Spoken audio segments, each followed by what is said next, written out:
தமிழக வெற்றி கழகத்தோட 2ஆம் ஆண்டு துவக்க விழாவில் நடந்த முக்கியமான விஷயங்கள் என்னன்றத வாங்க பார்க்கலாம். ஆதவ அர்ஜுனா அவர்கள் பேசும்போதுதான் தெரியுது தமிழகம் இவ்வளவு கடன்ல இருக்குன்னு.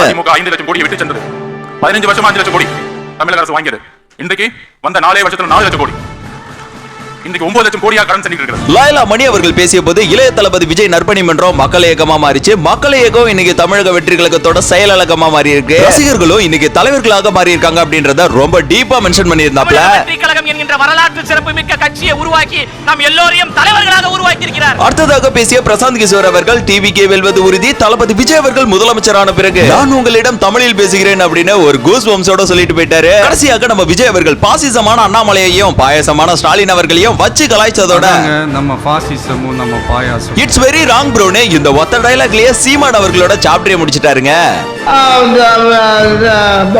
இவர் வந்ததினால் உடனடியாக நடந்தது சீமான் க்ளோஸ். அது மட்டும் இல்லாம கவனிக்கக்கூடிய விஷயமாக மும்மொழி கொள்கைக்கு விளக்கம் கொடுத்ததோட மொழிப்போர் தியாகிகளை வணங்கிட்டு தாங்க தன்னோட நிகழ்வியை தொடங்கினாரு. நம்மள வாழ வச்ச இந்த மக்களுக்காக நாம் எதுவும் செய்யாம இருக்கிறது நல்ல விசுவாசமா இருக்குமா?